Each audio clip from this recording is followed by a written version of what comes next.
Hello, j'espère que vous allez bien. Moi, je vais très bien par la grâce de Dieu. C'est un peu la suite du témoignage, je ne vais pas dire témoignage, mais du partage que je vous avais fait sur les voleurs de toile, vol de toile, la sorcellerie. C'est pareil, sorcellerie, vol de toile, parce que quand les sorciers ne vous tuent pas, quand ils ne peuvent pas vous tuer, ce qu'ils vont faire, c'est de vous rendre misérable en fait. C'est de vous voler, de vous dépouiller, de, de trouver des portes pour, voilà, des portes spirituelles pour pouvoir rentrer chez vous. Quand je dis rentrer chez vous, c'est votre personne, là, c'est votre âme, pour vous dépouiller, pour, voilà, pour prendre ce qu'ils peuvent prendre en fait. Et en fait, vous êtes comme un mort-vivant en fait. Vous vivez, mais vous ne vivez pas vraiment. Vous ne vivez pas vraiment votre vie en fait. Vous vivez une autre vie. Pendant que ces gens-là, en fait, ils vous prennent tout. Ils vous prennent tout, ils ramassent tout et ils déposent des mauvaises choses chez vous. Ils vont déposer la maladie, ils vont déposer les blocages. En fait, c'est un échange spirituel, mais c'est un très mauvais échange, vous voyez. Ça veut dire que ils font des espèces de transactions spirituelles. C'est-à-dire que eux, ils vont vous déposer des mauvaises choses. Ça peut être une mauvaise odeur, ça peut être des blocages, ça peut être le rejet, la colère. En fait, des déchets spirituels. Et ils vont prendre en contrepartie les bénédictions que vous avez dans votre vie. Ça peut être la prospérité, ça peut être la beauté. Il y a des femmes comme ça. Il y a des femmes comme ça qui étaient censées être très belles. Mais du jour au lendemain, c'est comme si leur visage était voilé, vous voyez. Comme si tu sens qu'elle aurait pu être une belle fille, mais c'est pas normal en fait. Son visage est voilé. Souvent, c'est des femmes, elles ont beaucoup de boutons ou elles ont quelque chose qui fait que, en fait, c'est pas normal, c'est spirituel. C'est spirituel. Il y a des femmes qui sont très belles, mais elles n'arrivent pas à être en couple ou à se marier. Voilà, elles n'arrivent pas en fait. En fait, c'est frustrant parce qu'elles sont belles, elles ont tout. C'est des bonnes femmes, voilà, elles ont toutes les qualités pour être des excellentes épouses. Mais bizarrement, c'est comme si elles étaient voilées. Personne ne les regarde. C'est-à-dire que elles, là, la bénédiction du mariage, là, ça a été volé, en fait. Ça a été trafiqué dans leur vie. Parce que normalement, une des bénédictions que Dieu donne aux femmes, c'est de faire un bon mariage. Quand vous lisez l'histoire de Esther et l'histoire de Ruth, vous voyez bien que c'est vraiment une bénédiction pour la femme, en fait. Voilà, de faire un bon mariage, d'avoir un bon mari. Parce que normalement, une bonne femme est une bénédiction pour l'homme qui va l'épouser, en fait. C'est pour ça que la Bible dit dans plusieurs passages que, voilà, une femme intelligente, c'est un don de l'Éternel. Et celui qui trouve une femme a trouvé le bonheur. C'est dans votre Bible. Bon, bref. Moi, je trouve que c'est encore plus dangereux quand ces gens-là ne vous tuent pas, mais vous gardent en vie, mais c'est comme une sorte de mort, en fait. Vous n'êtes pas vraiment vivant. Ça me fait penser à Voldemort, en fait. Vous n'êtes pas vraiment vivant. Vous avez une sorte de, je ne vais même pas dire demi-vie. C'est-à-dire que toi, tu ne vis pas. Tu ne vis même pas la vie que tu devrais vivre, en fait. C'est une vie, voilà, c'est une vie de mort, en fait. Parce que les choses que tu aurais dû vivre dans ta vie, tu ne les vis pas. Ça me fait penser un peu à ce verset dans Ecclésiaste. Ecclésiaste qui a été, voilà, ce sont les paroles de Salomon, hein, Salomon qui était l'homme le plus sage de son temps. Voici ce qu'il dit. Il dit, il est un mal que j'ai vu sous le soleil, comme une erreur provenant de celui qui gouverne. Quand il parle de celui qui gouverne, il parle de Dieu, comme si Dieu avait fait une erreur. Je vous dis, Dieu ne fait pas d'erreur. La folie occupe des postes très élevés et les riches sont dans l'abaissement. Ça veut dire que les gens, les insensés, quand je dis les insensés, là, voilà, les insensés, ils sont à des postes très élevés alors que ce n'était pas leur place. Et pendant ce temps, les riches, ceux que Dieu avait donné la richesse, là, ils sont dans l'abaissement. Il dit, j'ai vu des esclaves sur des chevaux et des princes marchant sur terre comme des esclaves. C'est-à-dire qu'il y a des gens qui auraient dû avoir une certaine position, ils ne l'ont pas. Et c'est des gens qui n'étaient pas nés pour avoir cette position-là qui l'ont. Il y a un transfert de destinée. Est-ce que vous comprenez en fait? Et ça, c'est dans Ecclésiaste, le livre d'Ecclésiaste au chapitre 10 au verset 5. Vous pouvez prendre votre Bible et aller lire. En fait, deux fois, derrière la Bible, derrière des passages de la Bible, il se cache des secrets en fait. Il se cache des secrets, des choses que il faut le comprendre avec l'esprit. Donc, il y a des gens comme ça.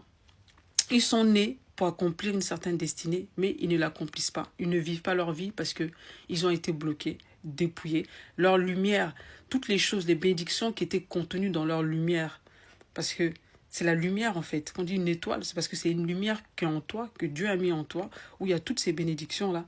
Cette lumière est détournée, est transférée sur quelqu'un d'autre qui en jouit, voilà, qui jouit de ces capacités-là. Pendant que toi, qu'est-ce qu'ils font? C'est ces démons, pour moi, les sorciers, c'est ça. Hein. C'est des gens qui sont totalement contrôlés par des démons.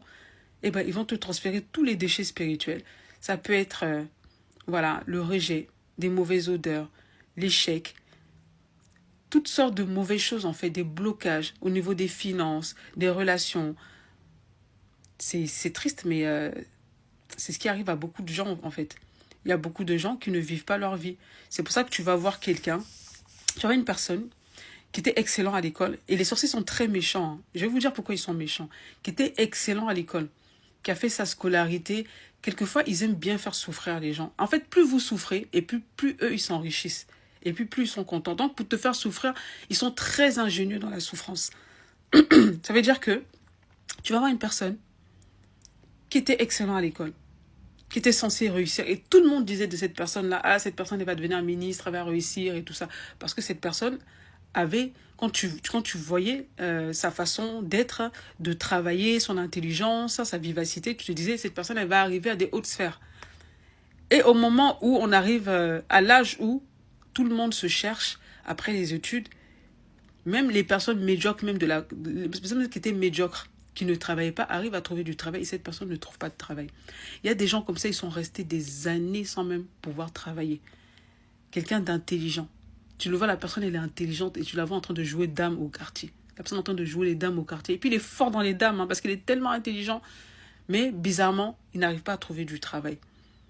Et la personne commence à désespérer et se dire, et commence à accepter son sort. Commence à, voilà, à jouer aux dames. Et puis, c'est ça sa vie. Il dort dans le salon de son oncle. C'est vraiment triste. Je vais te dire, si tu passes par ça, si tu passes par des épreuves comme ça, où tu es bloqué depuis des années, je te dis, n'abandonne pas. Tu dois prier. Parce que c'est eux ou c'est toi. Comme je dis, c'est toi ou c'est eux. Tu dois prier jusqu'à ce que tu te libères de cela. Parce que la libération, la délivrance, elle est possible. J'en sais quelque chose. Parce que moi, ce qu'ils m'ont fait là, moi, ce qu'ils m'ont fait, je vous dis, hein, j'ai vécu presque 7 années où j'étais bloquée, où j'avais quasiment tout perdu. Je vous dis, j'avais quasiment tout perdu. C'est maintenant que je suis en train d'être restaurée. Et je suis même combattue dans ma restauration parce que ces gens-là, quand ils vous ont pris des choses, ils ne veulent pas lâcher en fait ce qu'ils vous ont pris. Ils ne sont pas prêts à lâcher.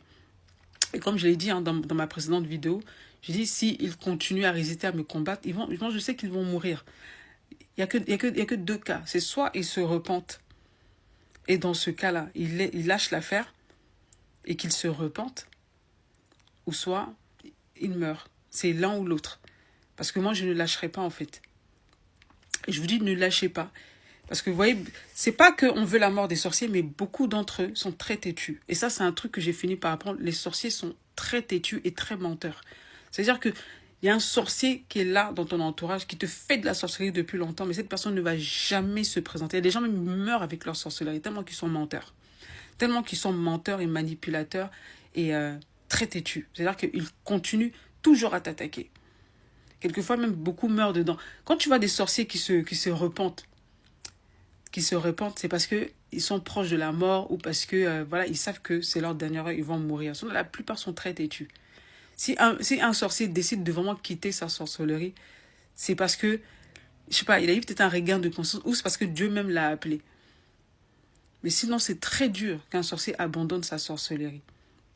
Et c'est pour ça que vous voyez, et c'est triste, hein, dans les familles, vous voyez des gens comme ça qui ratent leur destinée, des gens comme ça qui souffrent. Et le pire, ce sont ces gens qui sont à l'approche, tu vois, de la réussite et ils aiment bien faire ça. C'est-à-dire que toi, tu fais beaucoup de choses. Tu es en train, à chaque fois, tu entreprends, mais tout ce que tu fais tombe à l'eau. Tu commences quelque chose, tu n'arrives pas à terminer. Ça, c'est la sorcellerie. Parce que ça fait souffrir. Quelqu'un qui passe son temps à faire des choses et qui n'arrive pas, qui est coincé, et ben cette personne souffre énormément. Et c'est ça. Et ce qu'ils aiment, c'est que plus toi, tu vas souffrir, plus toi, tu vas lutter, tu vas lutter, tu vas lutter, tu vas lutter. Et plus eux, tu as cette énergie-là que tu mets à lutter et à souffrir, eux, ça leur fait du bien, en fait, de te voir souffrir, de voir que tu n'arrives pas. C'est pour ça que tu dois prier, en fait. Tu dois prier et demander à Dieu de t'orienter, parce que c'est Dieu qui va t'orienter, qui va te dire quoi faire, qui va te délivrer, qui va combattre pour toi. Parce que de toi-même, ces gens-là, tu ne peux pas les combattre, parce que non seulement ils sont très organisés entre eux, voilà, tu ne peux pas les combattre sans Dieu. C'est pas possible de les combattre sans Dieu. C'est pour ça que je vous exhorte vraiment à la prière. Priez. Enfin, que Dieu vous révèle en fait son plan de bataille. Priez.